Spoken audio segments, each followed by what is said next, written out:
I'm inviting you to a workshop where you work on you. Welcome to Clarity Dojo. Work to connect to the best in the world to get clarity.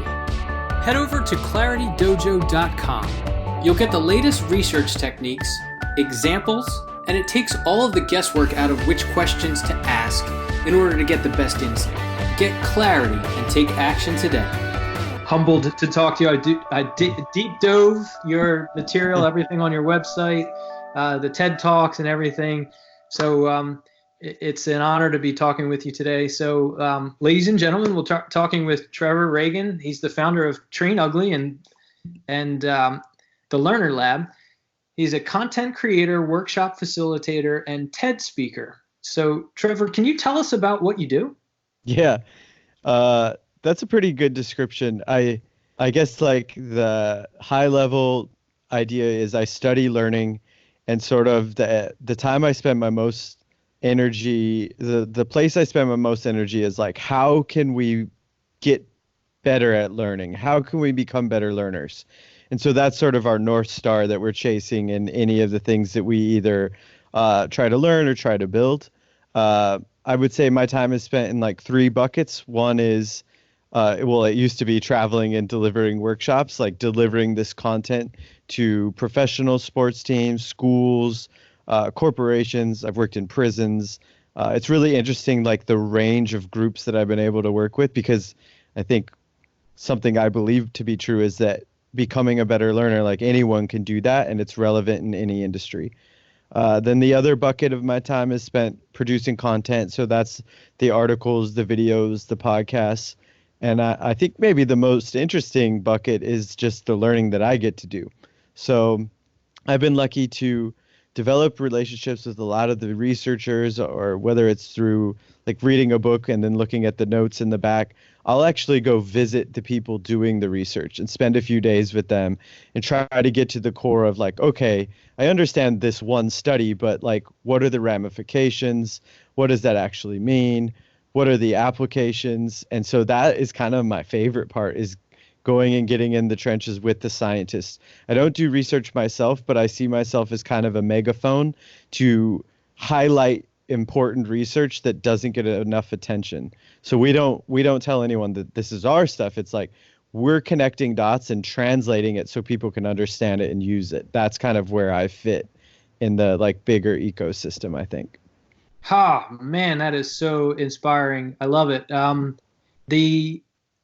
It's kind of what I'm trying to deliver to this audience. So I'm just getting started myself, and you have a huge audience, checking out what you got going on with your viral videos and being on the TED stage and lot of great stuff going on. The audience that I'm trying to reach is I'm trying to inspire people to be that kind of go and connect with people who are doing the thing that you want to do. So you going and actually meeting with the people who are doing the research, there's something to be said in kind of the culture that we're in, where we can connect like this. I know we're in an epidemic right now, and being able to, this pandemic thing is crazy, but this is almost the new norm. I'm doing Zoom type and Skype and Facebook Lives all day long with students. Even my 6-year-old daughter, she's like, hey, can we set up a Zoom with so-and-so? So it's like becoming part of awesome the culture now. But to just like have this FaceTime connection and really actually showing up and going and meeting people who are doing high level things. A lot of people will bring you in. So like, how does that conversation go? And you've spoken with some of my favorite people, like Seth Godin. You Skyped with, right? Yeah, he's like my favorite. He's been in my feed for a long time now. So prolific with writing a blog post every day, and just the stuff that he's doing is so inspiring. But like making that reach to connect. You spoke with Carol Dweck. You had hey, I loved your stuff, and you just like. Yeah. How do you like go from like, oh, I'm really curious, to connecting with people? That's the thing that I'm trying to inspire maybe like 10 to 20-year-old students. This is good to do. Nice. This is the type of stuff I wish I could talk about this more, because these are questions people don't typically ask. So I number one, love the question. I think there are a few lessons that I've learned. And one is it's such a low stakes thing to do. We call it fishing. Alex and I, he's on the podcast. Like every week we're fishing. We're throwing emails out. It's like we just get rid of this notion of like, oh, they're untouchable. Do we contact everyone we reach out to? No, but way more than you think say yes. Now, in doing this for a while, I've been doing this stuff for like 7 or 8 years, you learn a few lessons. So with Seth, he said no or didn't respond like 5 times. And then on the yes, this is a lesson that I think is relevant for anyone. It's have a specific ask. Like if you're reaching out just like, hey, I want to pick your brain, it's like, if you have like, hey, I read this one blog that you wrote and that's fascinating to me, and I'm going to make a video that talks more about it, but I'd love to hear your input. That's going to get a yes way more often. I think it's brilliant. Honestly, as far as getting in front of really smart people, my best sort of run that I've been on lately is ever since we started our podcast. So now that's a concrete ask. No longer is it, can I pick your brain? It's, I'm making a podcast about this topic. We found your research. You're brilliant. Can we connect? And so we have been doing more virtual connection with people. And it's great. And having a podcast is a great excuse. A lot of people will say yes to that. And so I was talking about this with Alex. He's my co-host. It's like advice that we would give to like high school or college students. It's just like start a podcast, even if no one listens to it. 1, it's a good excuse to interview smart people. 2, it forces you to like research in depth a topic. Like you got to know your stuff. And it forces you to organize your thoughts. Once you have all these pieces, it's like, wow, what a killer skill set to start building. And that's not even getting into the upside of once you do start sharing free stuff that's good, you're developing kind of a following of people that trust you. And it's like, wow, there's so much value in that. And so it's like, I think now is like the best time for people to be doing stuff like this. It was much harder for me when I started 7 years ago. I would have to go, like, very few of those interviews were done on Skype. It was mostly like, well, I'm just going to drive out because, like, that's all we can do. And so now it's an even better time for this learning. I think if I like, okay, zoom out and what it would be my 3 suggestions. 1, don't write off. Let people say no. Don't invent the no in your head. Like, give it a shot. Send them a tweet, send them an email, hope for the best.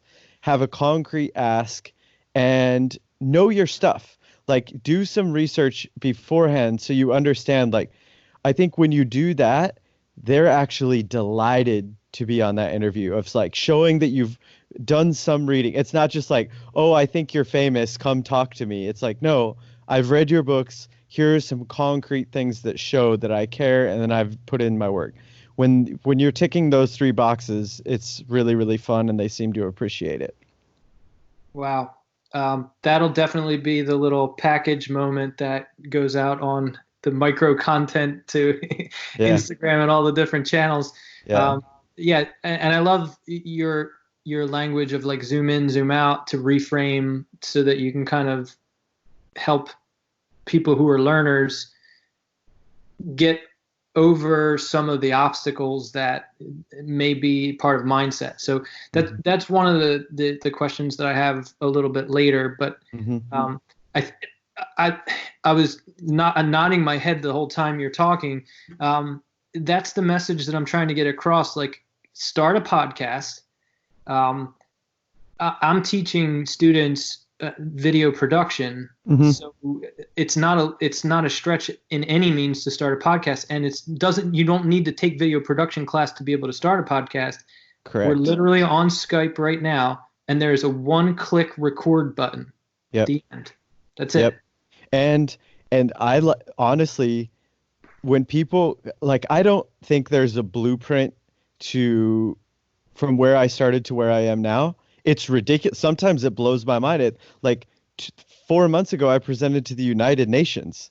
Didn't see that coming. That's ridiculous. Like, wow. And I've had a few of those workshops that I'm just like, I cannot believe this is real life. And of course, there's a lot of things that I've gone through, some have worked, some haven't, that got me there. But I think the two biggest things, one was committing to sharing good content for free. And then the second, and this was like early on, my bet was, at first I was writing these long articles that I wouldn't even read the whole thing. And I was like, if I'm not reading it, probably the audience isn't either. And I was like, I am going to take the next month and I'm going to teach myself how to produce really engaging, beautiful videos. I'm not going to master it, but I'm going to get better than everyone in my industry. And it actually took about 10 days. And I was light years ahead of anyone that was doing what I was doing. I taught myself how to use After Effects, some other Adobe programs, and that was the turning point of my business. Because about 3 years ago is when the groups, big time groups, started to reach out, like Cleveland Indians, Microsoft, Clorox, like just ridiculous groups. And I kept asking them, like, how do you find me? Like, I'm not marketing, I'm not doing anything. And they're like, oh, we found your videos and we just love how you can share content through these videos. And like, it was the videos doing the marketing for me. Yep. And it was this stupid little skill that I taught myself in 10 days, like changed my whole life. And the same is true with these podcasts. It's like getting good at sharing is a superpower. And there's no one way to do it. You could do it through videos, through pods, but I think it's sometimes daunting, but once you get into it, it's not as hard as you might think. Oh man, such good stuff. Yeah. I was going to ask you that your videos are quite viral, telling us about that, but I think that kind of sums it up. So you do all of your own production work. You learned it in 10 days, learned some cool tricks with After Effects where you can move some text around on the screen. Yep. Your videos are solid. It's engaging. I picked up on your work from a coworker who was doing a collegiality cafe at our high school. So we are hosting, like, teachers host other teachers for workshops. So it's like a thing that we're doing in training this year. And theirs was on mindset, and they show their classes your video, and they talk about mindset. Seeing it in the trenches with teenagers nowadays, a lot of teachers are noticing, and I'm not sure if it's cell phone related, like the rise of the cell phone, but there seems to be a lack of wanting to put yourself out there when you're in person. So I guess less students willing to share or talk or ask questions. Like I see a lot in your work, just the getting over the fear to raise your hand to ask a question, to put yourself out there. Yeah. So I guess that's what I really want to talk to you about is like, right. How do you get a student to like, how do you reframe it and make it so that they can overcome fear to maybe reach out to somebody who is doing what they want to do? Right. So, okay, like a couple things to wrap up the talk about videos. I would encourage people for the video stuff and getting better at whether it's pods or videos. One like motto that I've tried to live by is practice is better than planning. It's like you could spend years researching this and learning, but the best thing to do is to start podcast. And I look back at my old videos, and some of the videos with the most views are terribly produced, like good content, but just garbage production compared to what we could do now.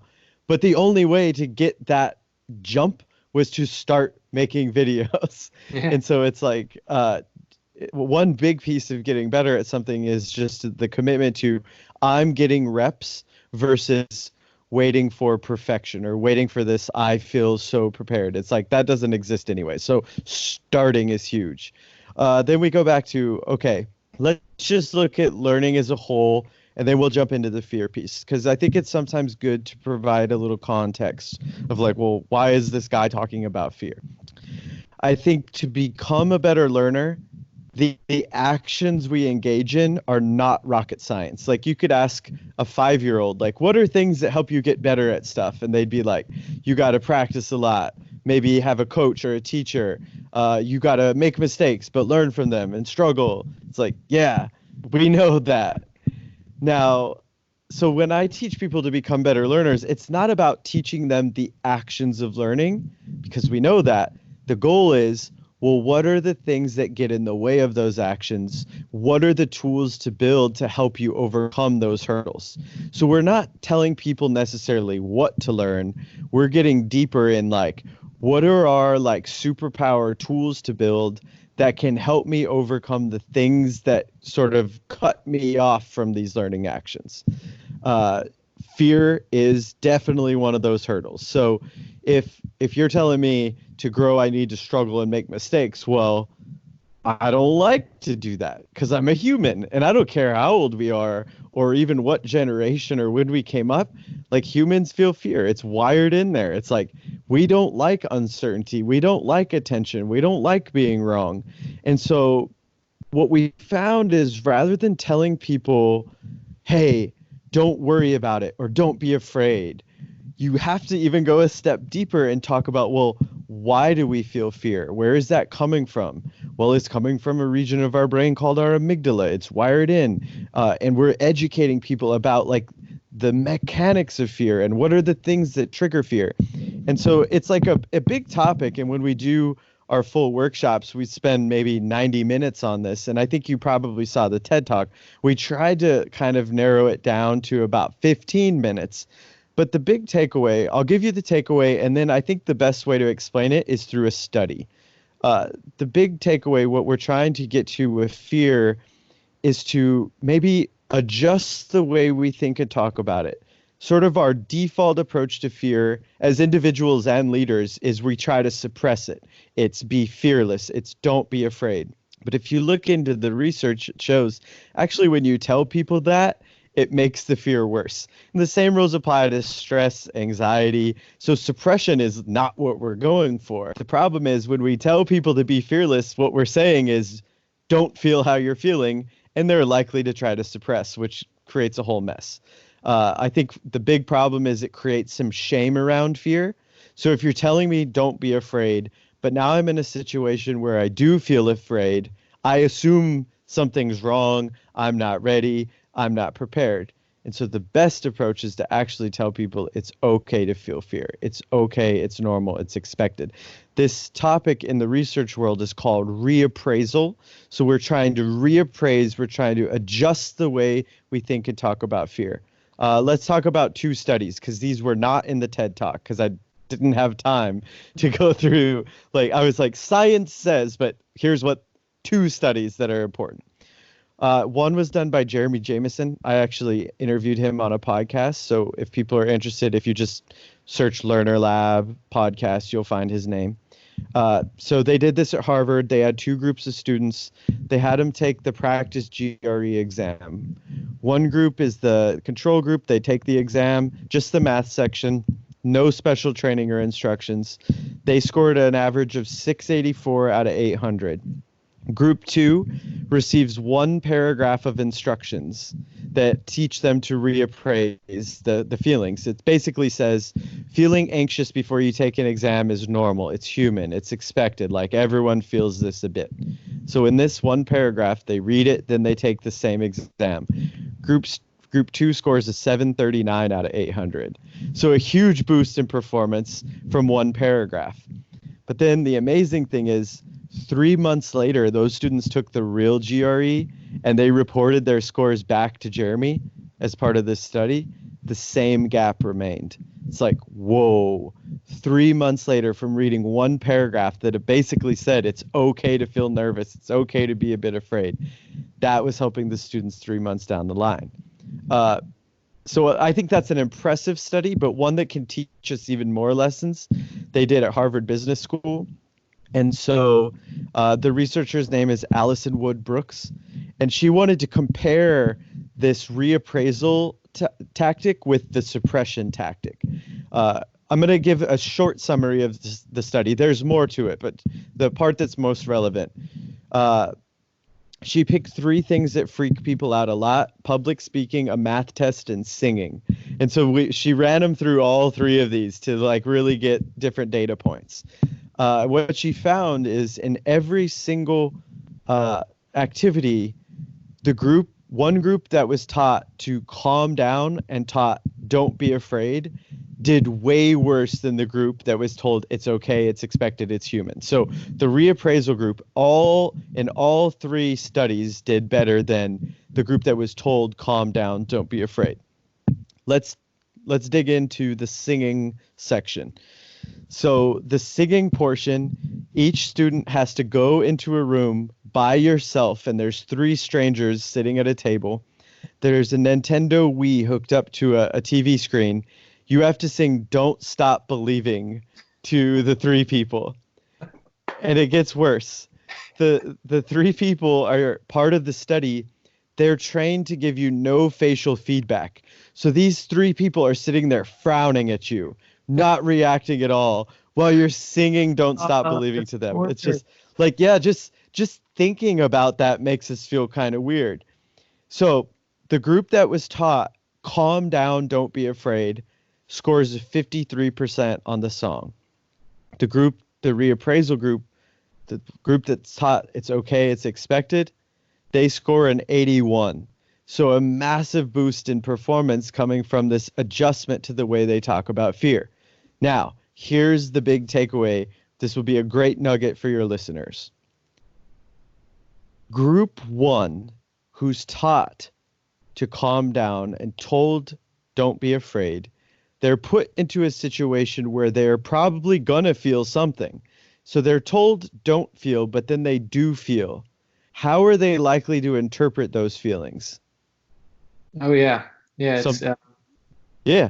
bad. Something's wrong. This is a bad thing. You told me to not be afraid, but I am afraid. And then that's the shame snowball of, oh, I shouldn't feel like this, but I do. And what happens is all my attention is now on the fear, because this is a thing that I shouldn't be feeling, but I am. So rather than focus on singing the song or participating in the thing, my attention is fighting this losing battle that can't be won. Then you put yourself into the shoes of the second group that was taught it's okay, it's expected. They're put into the situation where they feel the fear, but their attention now is on singing the song because, yeah, they feel it, but they're not shaming themselves for feeling it because they were told that it's expected. And that, to me, is the most fascinating part of Allison's research. She's done a lot of studies like this, and oftentimes they'll hook people up and measure blood pressure, heart rate, even our hormones. And what they usually find is there's no difference between any of the groups. Every group's heart rate went up. Every group's blood pressure went up. Every group feels the same. The difference is, how do we interpret those feelings? The group that's taught to not feel it, they're going to feel shame. They're going to try to suppress it. The group that's told that it's okay, they're going to accept it, and they can turn their attention to singing the song. I love it. It's like, wow, what a powerful concept that anyone listening could use tonight.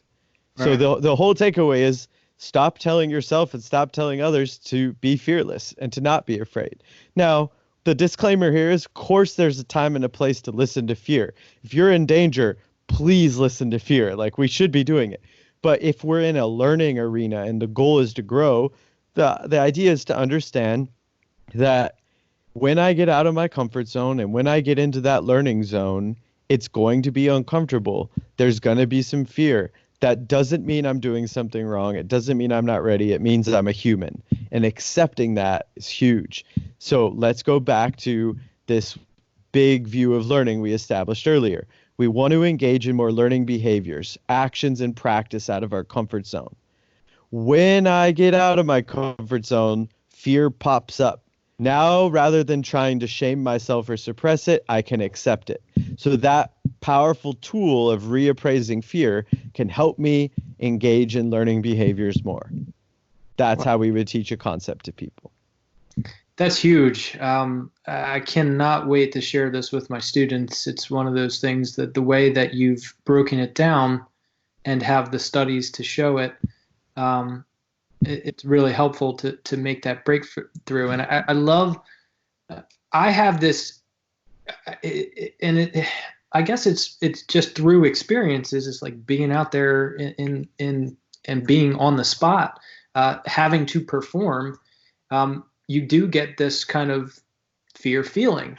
So I've been able to, and I don't know what kind of coaching has brought me to this, but as soon as I feel that fear, I press the button. So like I use my sales call story all the time. Like in real estate, making sales calls is where you make the deals happen. So you know, as soon as I feel like I don't want to do it, or I have a tangential thought that something pops up, I click the button and go. Yep. And the cool thing is, when you present this research, a lot of people, especially in sales or arts, they do this. It's like, if I sing, if I like perform in a way, you're forced to do it. And so you're sort of taught the science without knowing the science. It's like, just because I was afraid didn't mean I wasn't ready. And we're getting a lot of reps of feeling it, hitting the button, feeling it, hitting the button. So we kind of discover it in the arts and sales, but then the interest, and also in sports sometimes too. But then the real interesting thing is, sometimes like I'll be working with like a college football team, and we'll talk about fear. And literally one of the running backs on the team is like, I dance with fear all the time. I'm fearless. Like, I'll run into a guy who's like 250 pounds. It's like, yeah, great. Do you answer every question in class? No. So like, fear, even when we're hitting the button in one arena, I guarantee it's getting us in others. And so it's like, it's about understanding that the tactic that we use to hit the button, we can use that tactic in relationships and school and other things. And so just because we're maybe dancing with fear and overriding it here doesn't mean we're overriding it in every venue. And so it's a skill. Treat it as a skill. And if we could do it in one area, we could start to do it in more.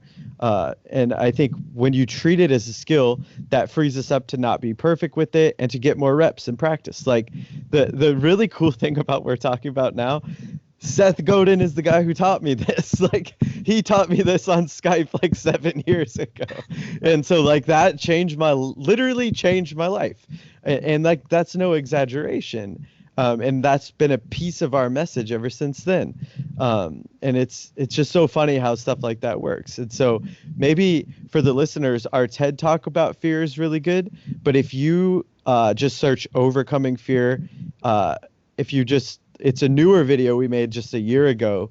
We have the original Seth Godin interview embedded into that video, and it's really, really cool. It's just called Overcoming Fear with Science. And you can find that on YouTube too. And it's cool to see the original Seth interview as he teaches me this. So all that's stuff is there. Incredible. Yeah. What a great experience. Yeah. Something you said there, like, do you have tips or techniques of like how to identify if it's hindering you in other areas? Like how do you make yourself more aware that fear is blocking your performance in other areas maybe that you weren't aware of? Sure. So I think one truth about learning is anyone listening could get better at virtually any skill. And that sounds kind of pie in the sky, but it's actually true. It's like, that's what the neuroscience tells us about our brains. If it's a skill, everyone listening could get better at it, much better than they think. Maybe not master it, but get better than you think. That doesn't mean we have to learn every skill. That we just don't have the time for that. So we have to kind of pick and choose. So one rule of thumb we talk about is there's a time and a place to learn fun skills. There's nothing wrong with that. But everyone listening, there's a lot of skills in our lane that are so valuable. Like, just because we're in a particular profession doesn't mean the learning stops. Like, my profession is teaching people about learning, usually in person, but now on Zoom. There's endless skills in that lane, endless learning. It never stops. So one skill I'm focused on right now is becoming a better storyteller. So I literally found a world champion storyteller, and he's my story coach. I have a lot of room to grow, but I'm going to be much better at my job because of this. And after that, I'm going to figure out a different skill. So it's not like if I'm in like a corporate group and I work in sales, like maybe I don't have to acquire skills that are way out of my comfort zone and learn to code, but within sales, there's an endless well of skills you could build. And so one idea is, yes, we're all on our lane, but within that, there's a lot of learning that can be done. Then we flip it back to identifying when fear is getting in the way. It's usually like, deep down, I know this would be a valuable skill or experience. I kind of want to do it, and then I'm starting to invent reasons not to. So it's like kind of holding yourself accountable and just understanding that the justifications are originating in that amygdala. It's like it's fear, but then on top of it, we start to justify. So in a way, procrastination is coming from the amygdala as well. So I do this like, instead of writing a new article for my website, I'll clean my house twice. So it's like, oh, I'm staying busy. This needs to be done. It's like, shut up, dude. You're hiding. You're choosing the thing that involves less struggle, uncertainty, and attention. So you're feeling productive, but what you're really doing is hiding. And again, we're all going to do this in different ways. But the interesting thing is the science underneath that is that's originating from this part of my brain called the amygdala. My amygdala doesn't want to feel uncomfortable. And so we're good at letting it steer us away from struggle and then justifying reasons why. This is why, like, it's hard. Like, I can't remember a time that I've worked out and after the workout thought like, oh, I regret that. Like 99% of the time, I'm like, I feel so good. I'm so happy I've done that. But it's really hard to consistently work out. Why? Because working out involves struggle, and part of our brain is wired to gravitate away from struggle. It's why we're really good at justifying reasons to not work out. Like, I'll do it tomorrow, or I have too much going on. Like, we're so good at coming up with the excuse. But then the interesting thing is to realize that's originating from this center of my brain. It's creating this fear, this discomfort, and I'm trying to gravitate away from it by any means possible. Yeah, for sure. I love that you can pinpoint, brain science, and then also have so many experiential examples anybody can identify with. Mm-hmm. And then take it and start to apply it of, all right, I have a feeling that maybe, if there was an alarm that went off and it was like, hey, this fear feeling or this procrastination feeling or this excuse that I'm coming up with, that is now a good sign that right. I should be moving into this. It's a signal that we call it. So when we talk about comfort zones, we talk about the zoo versus the jungle. So like the jungle is out of the comfort zone. The zoo is our comfort zone. And if you look at a tiger that lived in a zoo and a tiger that lived in the jungle, the tiger that lives in the jungle is going to learn way more than the tiger that lives in the zoo. Now, when it comes to learning, we get to choose which tiger to be.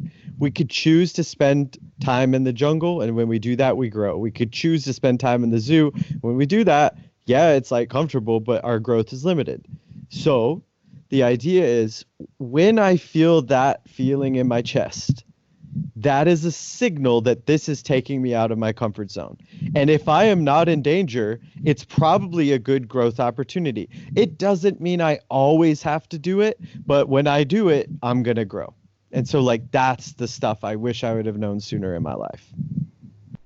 I think that this audience is going to benefit from hearing that. I'm always just trying to help inspire going from 0 to 1. That I'm not. I want to, but I'm just still stuck on the fence. Yep. And then how do you help people identify it like live on the spot when they're making excuses?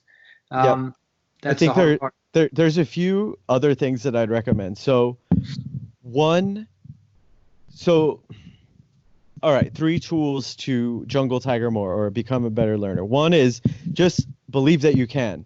That's, again, not some fake optimism. It's true. Like neuroscience says we can all get better at stuff much better than we know. So step 1 is just believe you can. If it's a skill, I promise you could get better if you practice enough in the right way. Step 2 would be to recalibrate the way we think and talk about fear. We're reappraising it. We understand just because I'm a bit uncomfortable doesn't mean I'm doing something wrong. But then the third one, and there are more, but the third one that helps me a ton is start smaller.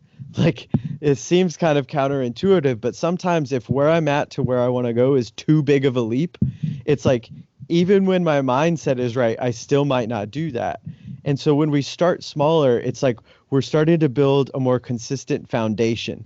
And sometimes it's good to start like laughably small. The problem with starting too big is we either won't start or we're going to burn out. And to make a lasting change, we need sustained action. And so starting small is like one of the best things we can do.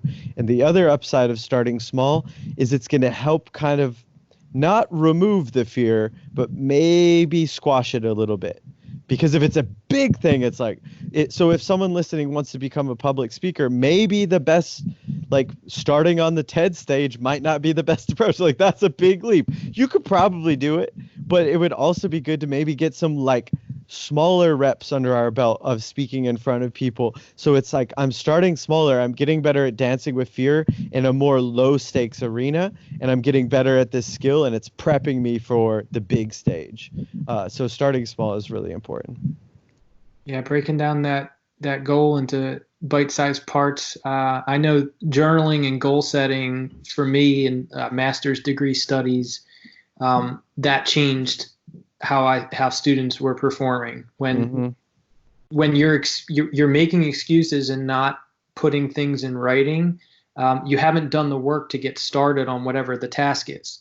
So if you can't define for yourself in writing what you want to accomplish, you end up turning to different behaviors or whatever it may be. So I've since then, that was my first year of teaching. I was like scrambling to get better, and I stumbled upon that in all different like ed journal writing and psychology. I love motivational psychology. I love all self-help stuff. So I'd love to get into pick your brain a little bit more on that kind of stuff. That could go on forever. But breaking down things into small parts and understanding how long things take after doing it a couple times. That really helps anybody in developing a habit with a process. So like, here's the process that you have to go through. Let's do it once. Let's do it, baby step it, and also goal set it. And I would argue maybe another one would be, yes, we want to change the way we interpret fear. And I would argue we should also reinterpret the way we think about struggle. So many times when we start something, like, we're of course not going to be good at it because we're starting. And so many times when we start to struggle, we assume like, oh, that's a sign that I can't do this. And it's like, no, that's the price of admission you have to pay to earn a skill. Struggle equals growth, whether you're trying to grow a muscle or a skill. If you're trying to grow a muscle, we add weight to essentially struggle on purpose to grow that muscle. The same mechanics work for changing our brain and building a skill. It's not fun to struggle, but it's a piece of the equation. So sometimes people tell people it's okay to struggle. I think we could go even a layer underneath that and say it's essential. Now, there's ways to struggle too much that aren't valuable, but it's that, just like there's ways to add too much weight where I'm not going to see any benefits there. It's that proper amount of weight that makes me struggle on the 12th rep. That's what I need. And the same rules apply to learning. It's like, I have to be willing to stretch myself and expand out of my comfort zone, not leap way out of there, but start small and work to expand. So maybe changing our relationship with struggle and understanding just because I'm struggling doesn't mean I'm doing something wrong or on the wrong path. This is literally the learning process we go through. We're always going to be bad first. Like, that's just the truth of learning. And just to be able to accept that and kind of move through that struggle, that's like a superpower skill as well. I love that, and the reframing of a negative feeling and emotion to positive. It's a tough sell, but when you do it, you know it. you understand it, and then hopefully you groove that habit and repeat. Right. I love how you've done that. Like your train ugly, that URL. I love the connotation of calling something ugly, and that's important. It's important to be ugly. It's important to be in the struggle. It's important to have the fear and do it anyway, because growth is on the opposite side of that. Right. And when we celebrate the growth at the end there, and you can okay, this is what it takes. Let's keep doing it. And the important part of all of this with reappraising, whether it's, so what I just said is essentially reappraising the struggle itself. And we just talked for 20 minutes about reappraising our feelings. I'm not telling people that it's fun to struggle, and I'm not telling people it's fun to feel fear. It's really not. And so like reappraisal is changing the way we interpret it, understanding that it's okay. It's just like, guess what? The 12th and 13th and 14th and 15th squat aren't very fun to do, but I know the value of the struggle. So I appreciate the value of it. It doesn't mean I necessarily enjoy the feeling that it creates. And that's what we're trying to, we're framing them as positive things because there's value in it, not because we're trying to tell people, actually, we've been wrong all along. Feeling fear is really fun. It's like, no, it's not. Singing Don't Stop Believing in front of 3 people frowning at you is going to feel weird. I don't care who you are. But we can change the way we interpret those feelings and see the value in the experience. I love it. Yep. Having value in mind, that's being able to hold on to that and muscle through some of the tough stuff. Yeah. It's good stuff. You mind if I model a couple of my questions with you for the audience? Yeah, for sure. So on the site, I have a course that's free if you share it on Instagram, and it coaches on some questions that you might want to ask people who are doing the thing that you want to do. Nice. So just generic questions that we've tried in a couple of different situations, and I keep modeling and modifying and changing things. Some of the stuff I pulled from Tim Ferriss, his Tribe of Mentors book, nice, where he asked the same questions to all these amazing people. And so some of these questions I'd like to ask you if you have. I know we're kind of deep into the podcast here. We're okay. Good. And then one of them's mine, and I've been asking this question a lot to my my high school students. I guess we'll just start there. It's kind of an investment question. It could be a philosophical question. What is the highest and best use of time on Earth? Whoa. I think like totally on brand, but I think investing time in learning and growth. And there's a few reasons why. One, I think that's when we feel most alive. I really, really do. Maybe not for all of us, but for most of us. When something isn't just handed to us, but we earn that growth, it's like, wow, that feels good. The other thing, this is the part of the neuroscience that it needs more love. What they're finding now when they study skill development in our brain, when we learn a skill, not only are we building new connections in our brain, the machinery that controls learning in our brain, that's also plastic. So actually in learning a skill, our brain is becoming better at learning itself. Oh my goodness. So I'm not saying learning to juggle will make you a better writer, but I am saying learning a skill will make learning additional skills be more efficient. It's like, what a good use of time. So that's my answer. Excellent. I love it. How about what your favorite insight is out of all of your experience? We can all learn much more than we realize. And I believe that to be true. And we all have, there's unfair barriers and obstacles that people have to deal with, but I think we're more dangerous than we realize. And that's pretty cool. Excellent. A lot of what I'm trying to inspire folks to do is connecting with people as early as possible, as soon as they're curious. So do you have any advice for getting maybe internships or, meaningful work as soon as you're curious? Like, is it networking, whether you're in high school, Yep. college, or already Yep. in a career? I'd start a podcast. And then I think that starting to focus on creating a portfolio, whether it's videos or pods or articles, of just like, it's like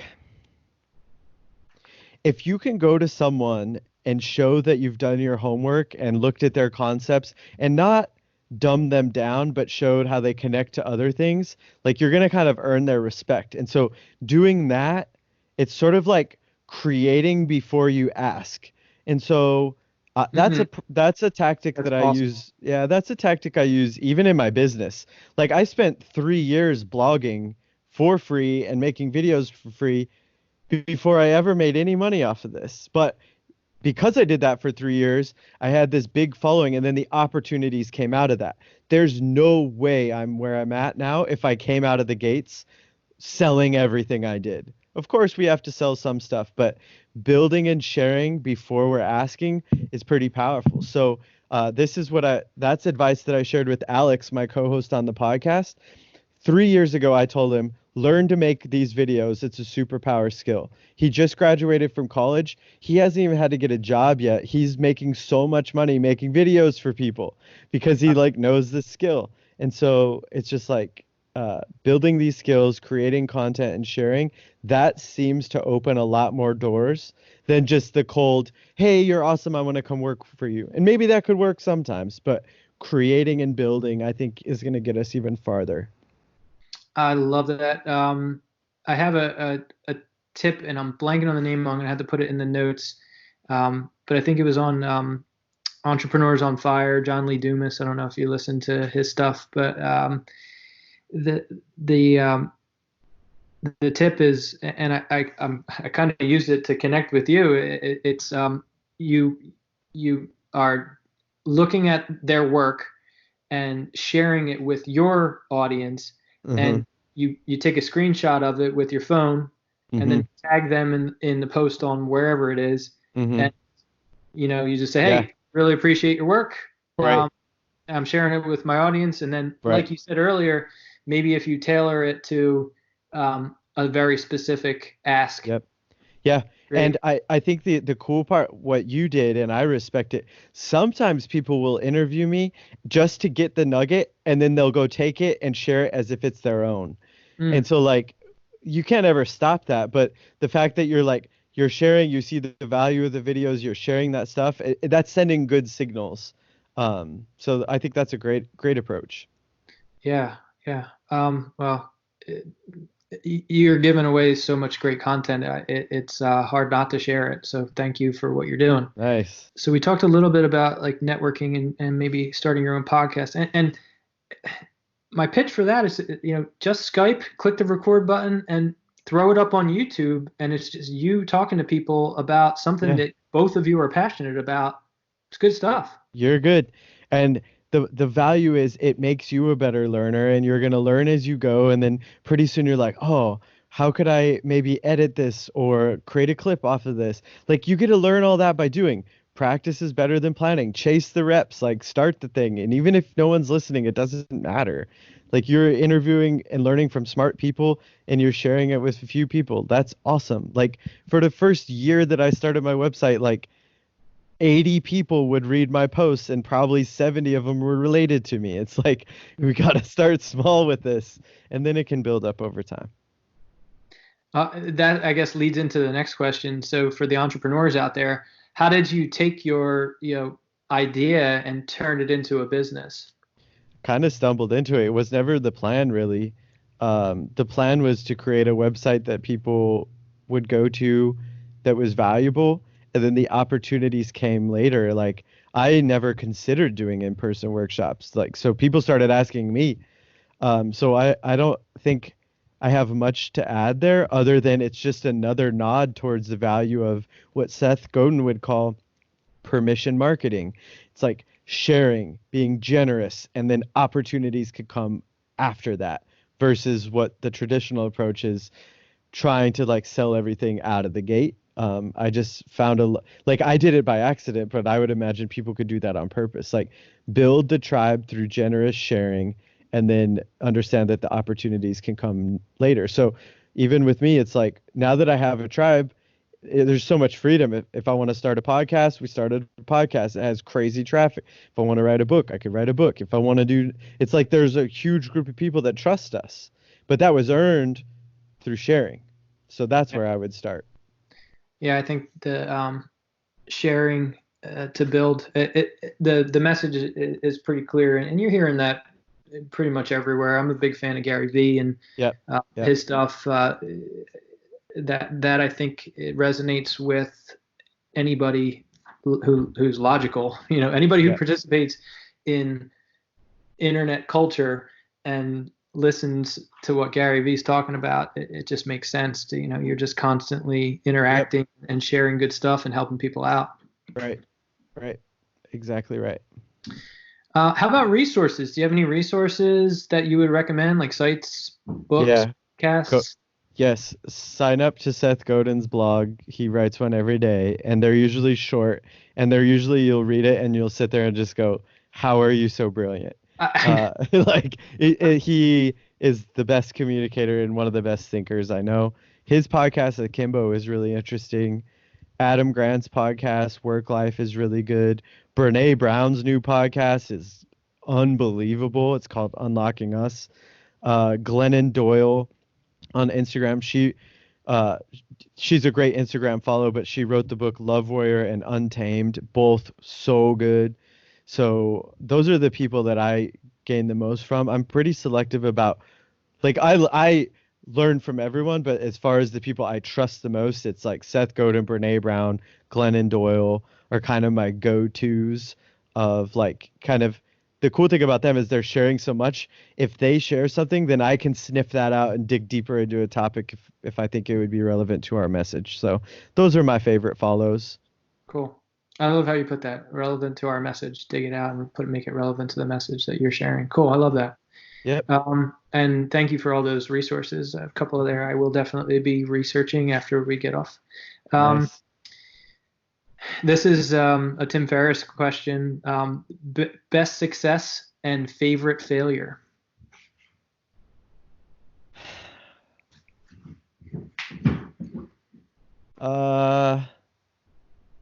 My favorite failure that still hurts. I tried to walk onto the Duke basketball team in college and I didn't make it, but I was really close to making it. And that was like a 10-year journey. I still am bitter that I didn't make it. So I was the last person cut. But that failure is why I do what I do now. That, looking back, I can see it now. That planted the seed of, like, what could I have done better? How could I have become a better learner? And so that big failure, I'm grateful for what's happened after. I'm not grateful for the pain that it caused when I went through it, but I can recognize the growth that's happened after. Favorite success, to me, it's just like anytime that we're doing a workshop and the group is really responding and you can see in their face that you're planting some seeds that are making a difference. And the cool thing is I get to do that quite often. And oftentimes, like, I've worked with some big name groups, but sometimes my favorite workshop is like having a 45-minute conversation with a group of third graders and helping them understand it's okay to feel fear. It's like, that's kind of my favorite thing. And I know that sounds kind of cheesy, but it's true. Yeah, I get that. I have a 6-year-old. Seeing the aha moments of her is just it just lights you up. Right. Yeah. So, yeah. Good stuff.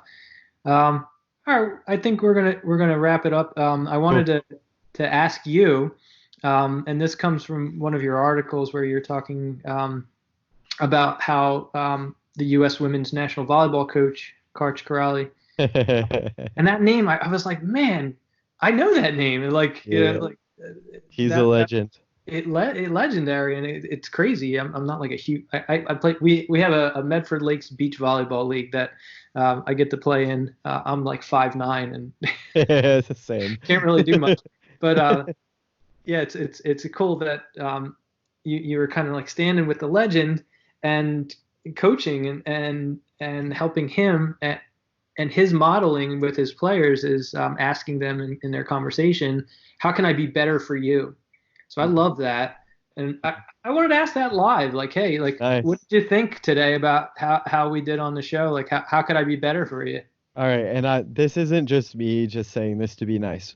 What I loved is from the sounds of it, I think you might have discovered me like 2 days ago or even one day ago. Yeah. And so it shows like you didn't have to like dive through all of my stuff, but I could tell that you actually watched, you actually read, so you were super prepared, and I respect that a lot. Like that is step one. It's like this isn't just like, oh, Trevor has a big following. If I get him on my podcast, maybe he'll share it and I'll get a big following. It's like, no, you saw the value of the work and you asked specific questions. So like that is my positive feedback for sure. Like, and anyone listening, like that's how we need to do this. It doesn't need to take a ton of time, but spend some time digging. And that's what Alex and I have learned a lot in our podcast as well. No, you're never going to know the stuff at their level, but show that you've done some digging and spent some time with it. So I think that's what you did the best. The questions were great. And I also like how you had kind of a blueprint of here's the flow of where we're going to go with this. But at the same time, you let me go off path. And so that's really good interviewing as well. Sometimes like the value is the tangent of like, we talked about things that probably you haven't seen on our videos, but you kind of let me like wheel through them without being like, okay, cool, now next one. So you were asking follow-ups. It showed you were listening. So you killed it. Great job. Cool. Thanks. Yeah. Dare I ask, how could we improve?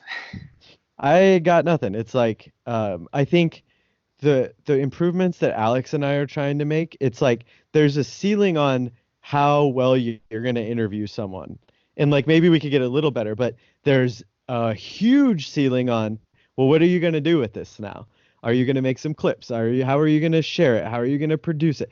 And so that's what Alex and I are spending our time on now. It's like building more sound effects, telling better stories. So like the sharing is what's going to be interesting. And like you said, there's nothing wrong with just recording and posting, but then we can also kind of get scrappy with like getting creative about like Gary Vee does. Like he could take one interview and create like 10 different types of content from it. And so I think that's the fun part. And maybe that's where you could kind of get scrappy.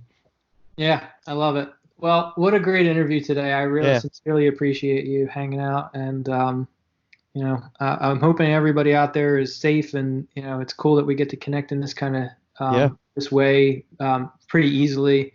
Hopefully folks out there maybe catch this and it inspires them to check out your content and work through the fear and the mindset shift that, working.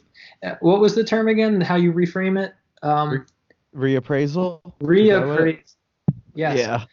So taking that, feeling button and, reappraising, okay, maybe there's value here. I should press into this, lean into it, dance with this. Like that's Seth's. That's what he said. Yeah. And so couple things, if people are interested, thelearnerlab.com. So Train Ugly is kind of our old website. We're trying to shuffle people to the Learner Lab. Okay. My email is on there. If anyone has any questions or wants to reach out, fire me an email. I have nothing else going on right now, so I'd love to connect. Thank you so much for having me on. This is great. Cool. And everybody out there, I'm going to model that same question. How could this podcast be better for you? So if you have any feedback on the podcast, I'd love to hear it. Hey, Trevor, thanks so much, man. You have a great day. Stay safe. Thank you. See you, man. Head over to claritydojo.com. You'll get the latest research techniques, examples, and it takes all of the guesswork out of which questions to ask in order to get the best insight. Get clarity and take action today.